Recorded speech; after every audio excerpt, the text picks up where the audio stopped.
The Eastern Caribbean Supreme Court has ruled that Roosevelt Skerritt and Peter Seja were duly elected in 2009 general elections. Neonatal health care providers undergo training in neonatal resuscitation, and are local senior citizens aging healthily? Nurse Joan Henry will answer those questions.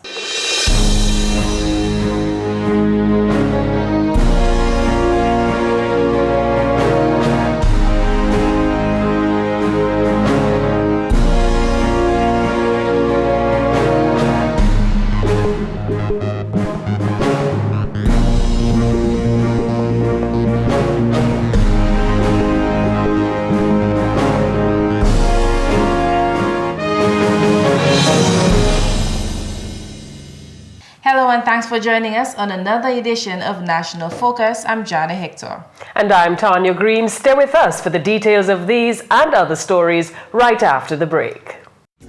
Documentaries and in-depth discussions, community walkthroughs, and Yes We Care. See it all on GIS Channel 7. Welcome back.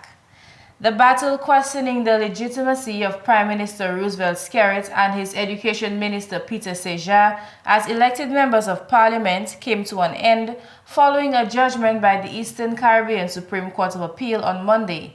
The court has ruled that Prime Minister Honorable Roosevelt Skerritt is the duly elected parliamentary representative for the Vacas constituency, while Education Minister Honorable Peter Seja is the duly elected parliamentary representative for the Lapland constituency.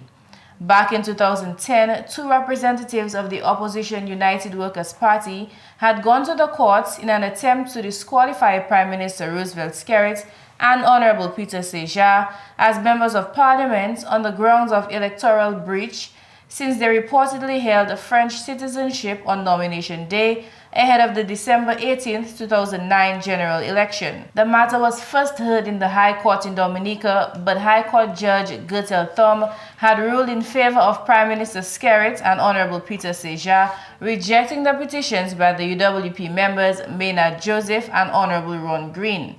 The court's decision was handed down during the court sitting in St. Kitts on Monday, on the general basis that the UWP petitioners did not provide sufficient evidence of the existence of French passports, which Prime Minister Honorable Roosevelt Skerritt and Honorable Peter Seja allegedly held.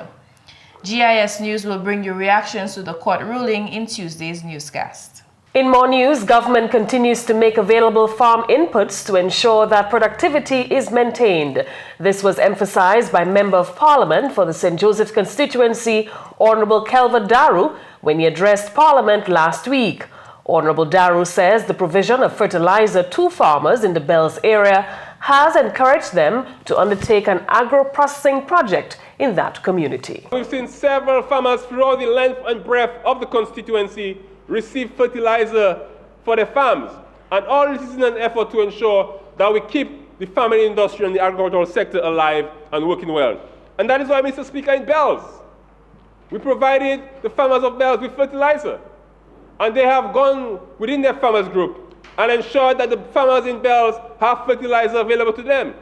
And this group is so well organized, Mr. Speaker, they are currently undertaking an agro-processing facility project in the community. And they've completed the first phase of that project, which entails the completion of a water storage tank, and then we'll move on to the second phase of that project. And I must commend the farmers in Bells for their hard work and their dedication in ensuring that they keep the agricultural sector alive. St. Joseph is regarded as one of the areas in Dominica where farmers are known to be more productive. In more news, government's plans for the development of a recreational facility for youth within the city of Roseau are expected to move full steam ahead.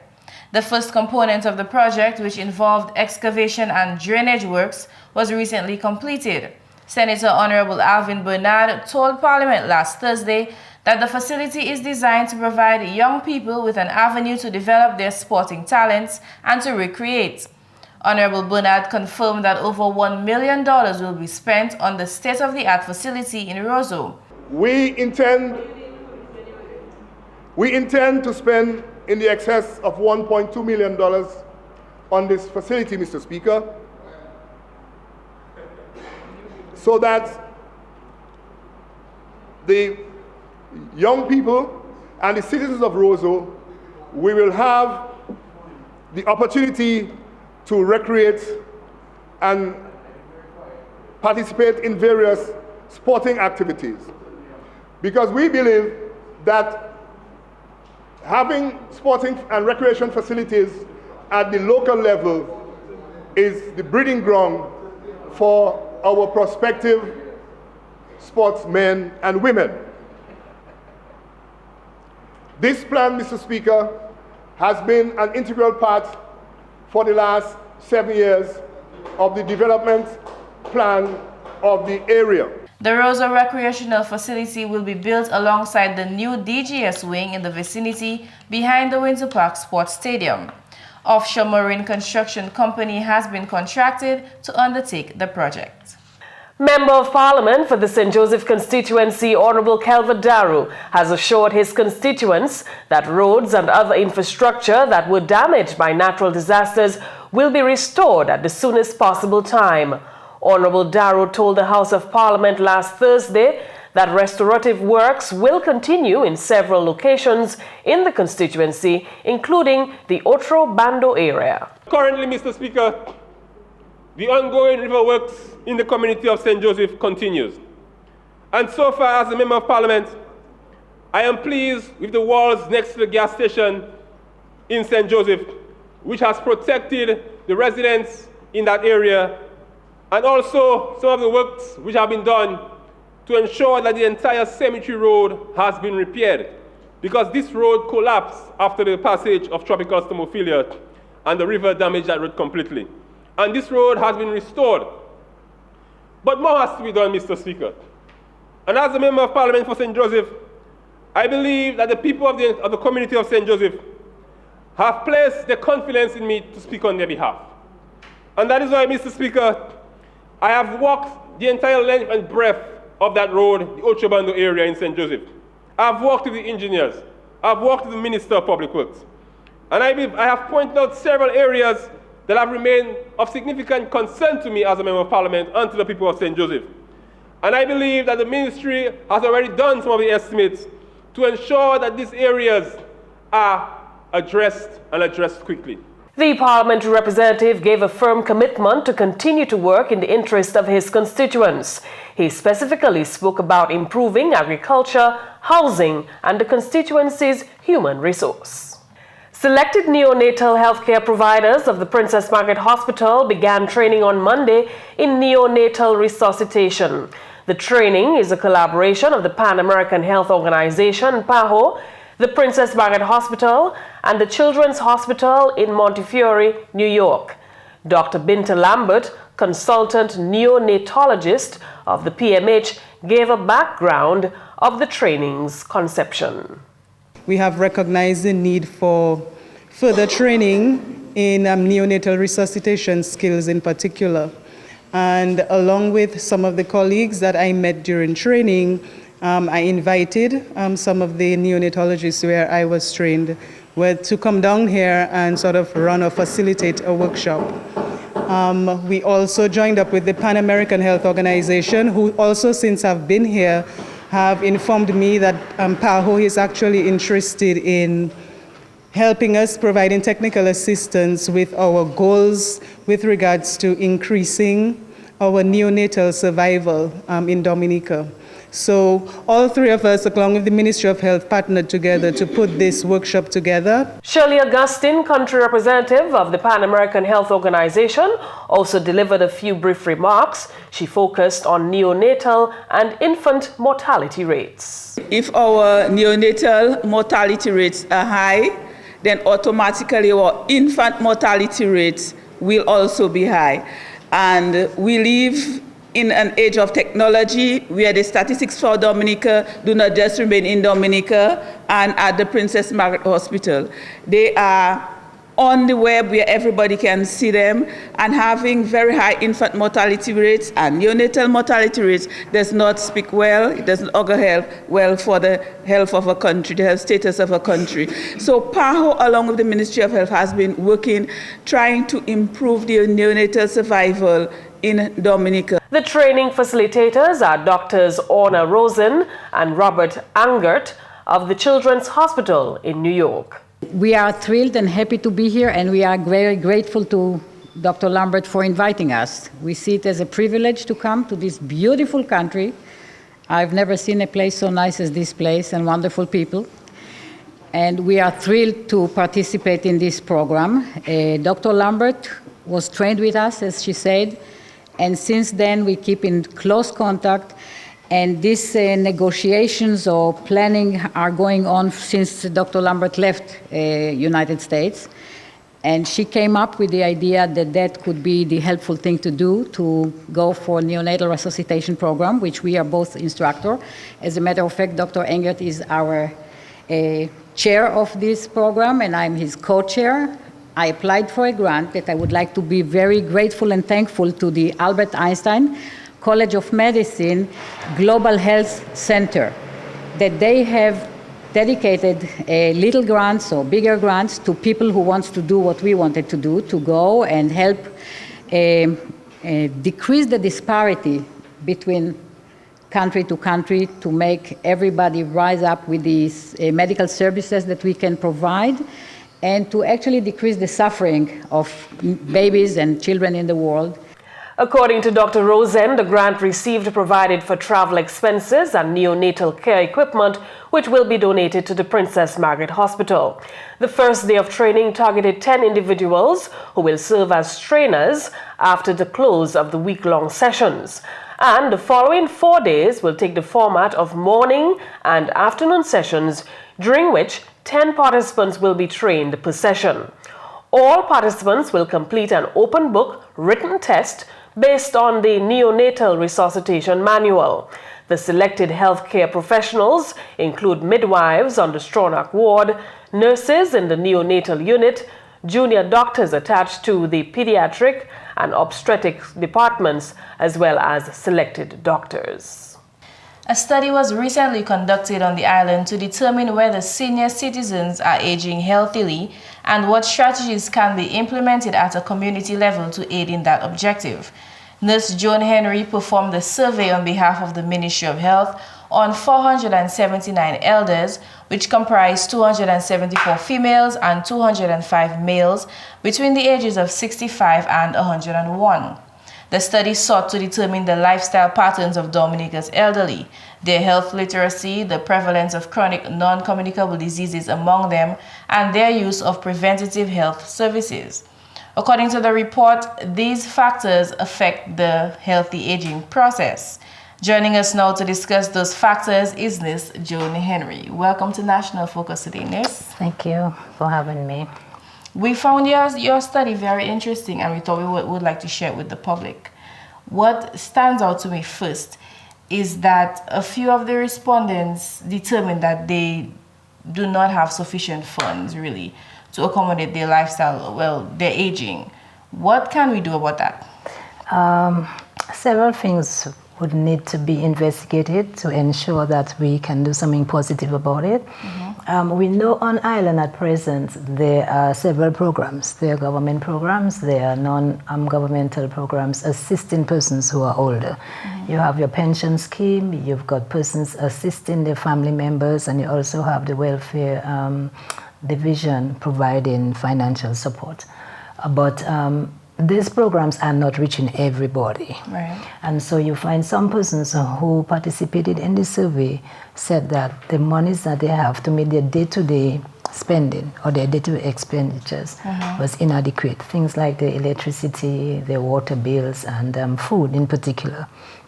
It was inadequate. So what the study is attempting to do is to provide information for policymakers to develop policy and action plans to make things better for persons as we grow older.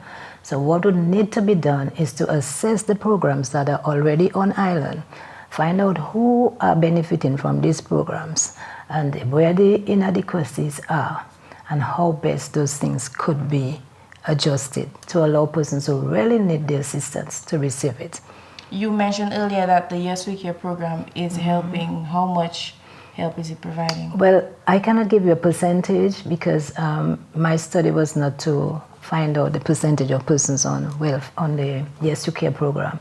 But I know that even if there are several persons who are benefiting from the program, Some of the persons we interviewed were recipients of that program, but not everybody were. And so the persons conducting the Yes You Care program would have to do their survey and see what percentage of our elderlies who need this kind of assistance are benefiting.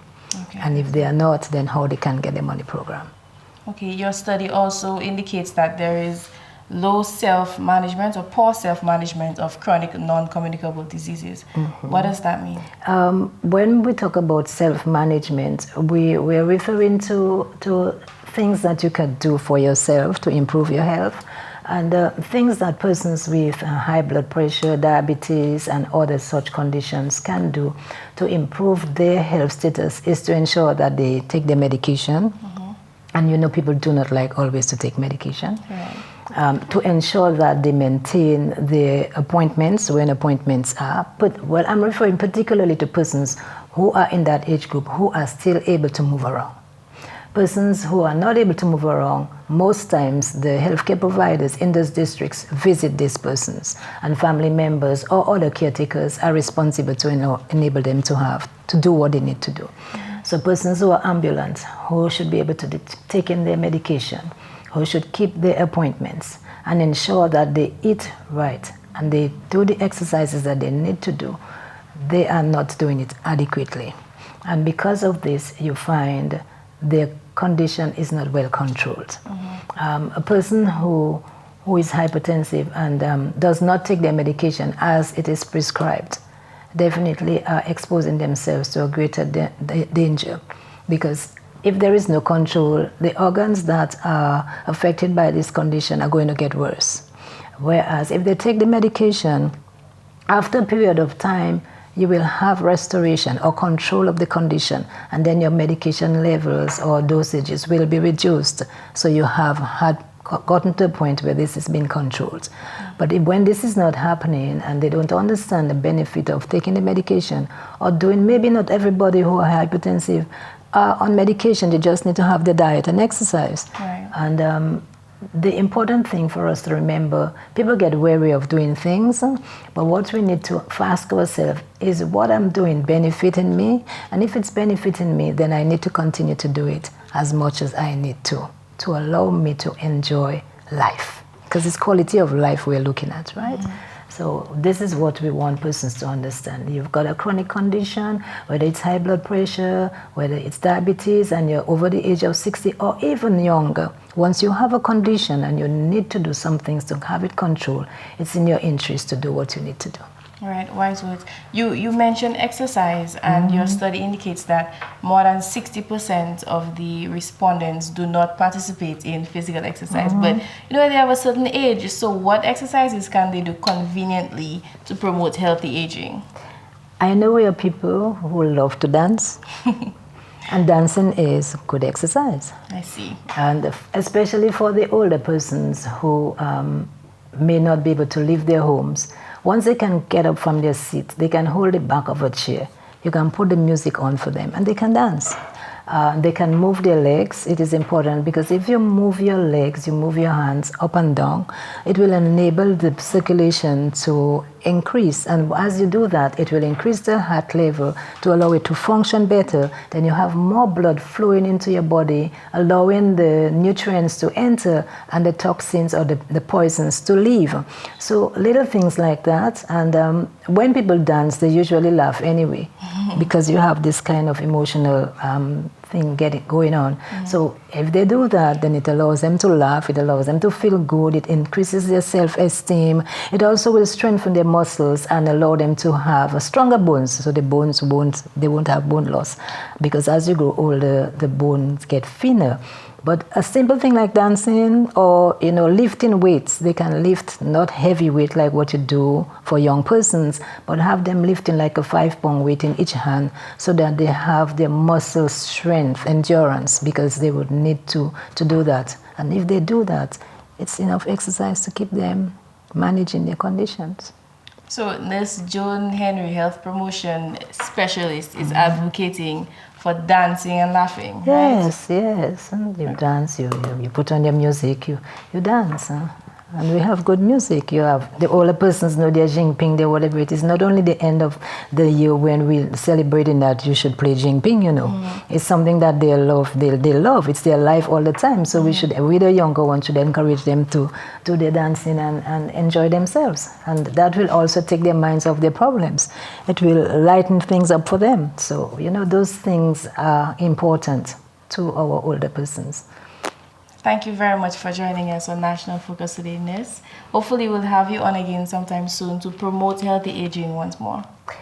It's my pleasure. This is my land, and I love to see people remain healthy.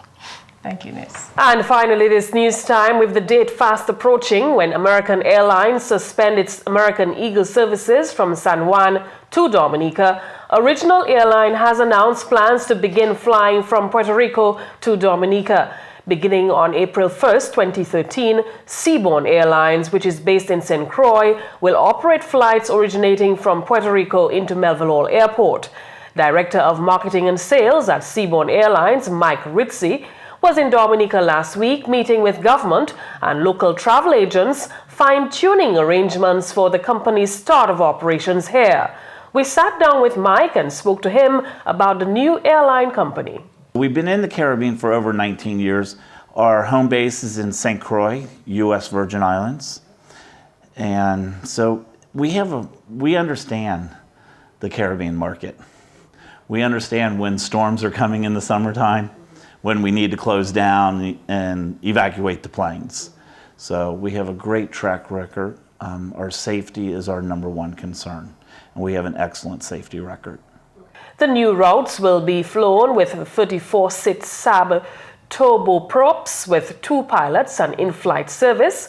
Mike told us Seabourn Airlines decided to do business with Dominica to fill the void that American Airlines will create at the end of March.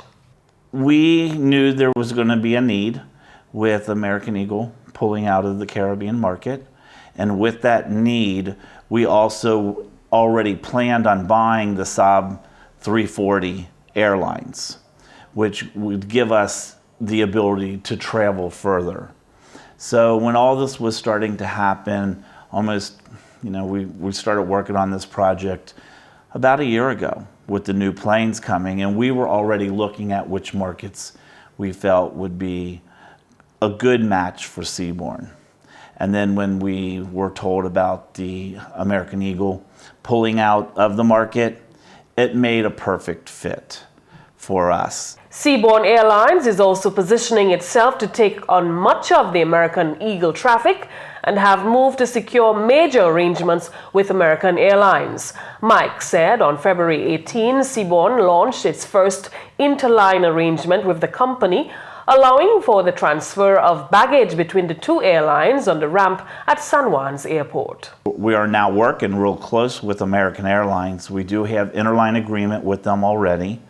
Interline basically means when you check in, your baggage will, if you're flying on American, your bags will go all the way to your final destination.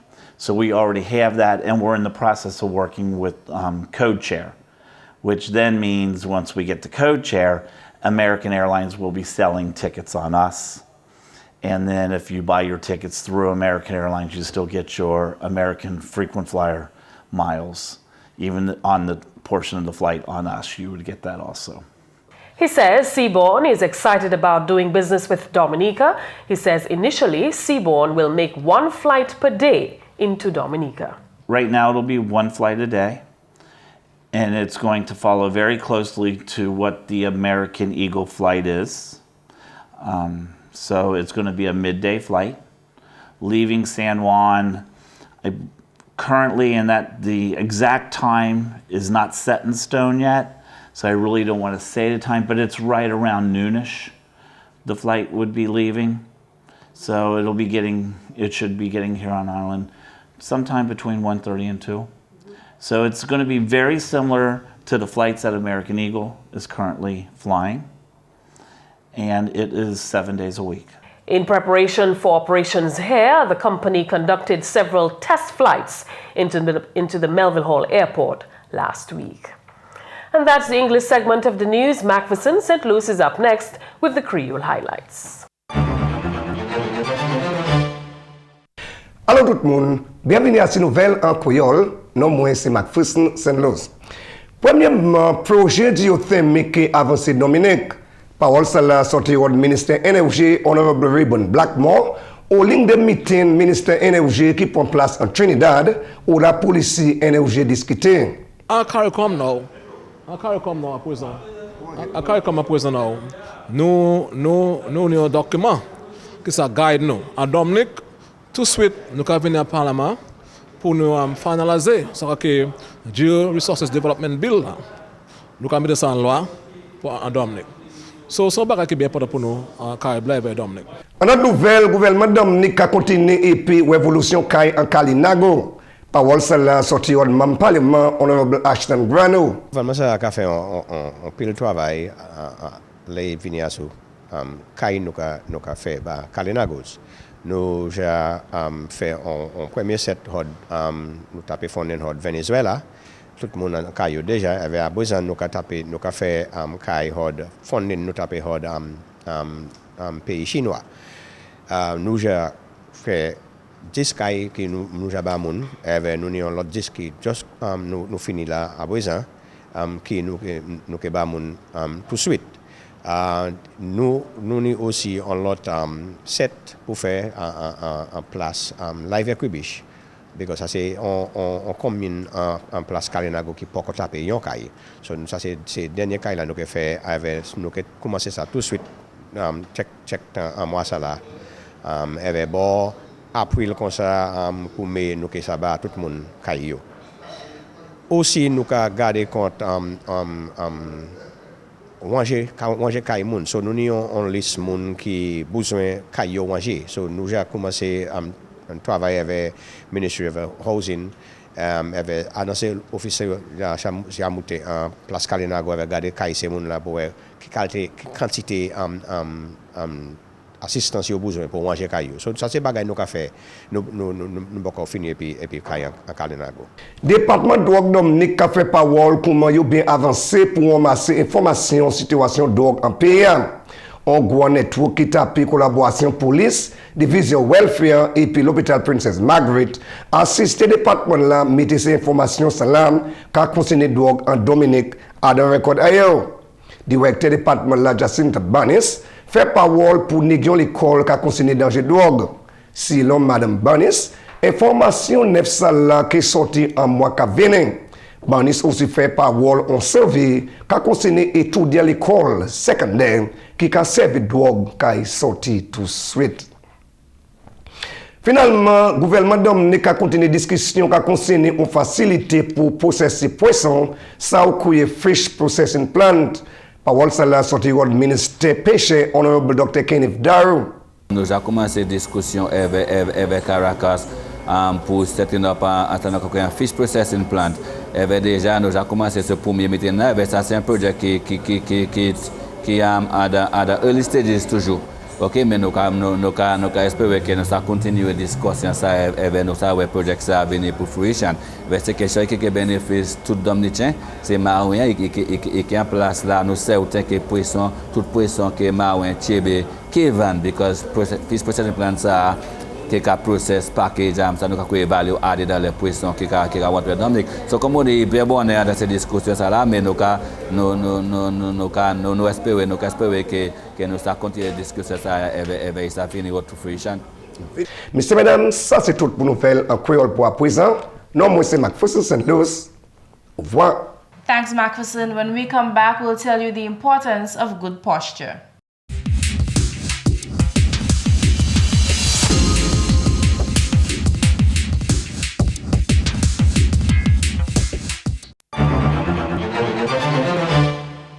Good posture is nothing more than keeping your body in alignment.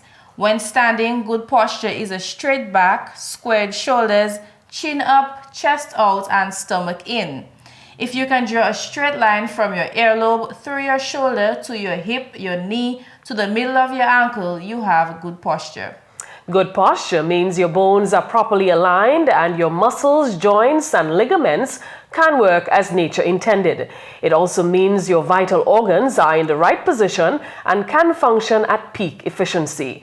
Furthermore, good posture helps contribute to the normal functioning of the nervous system.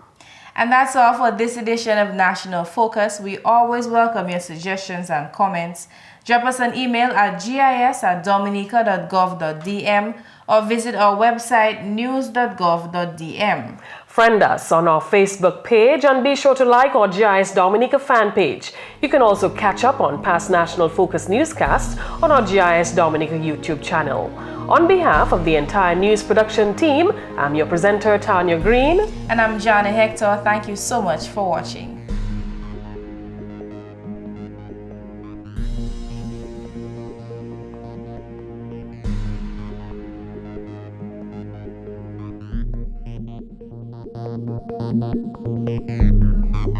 Thank you.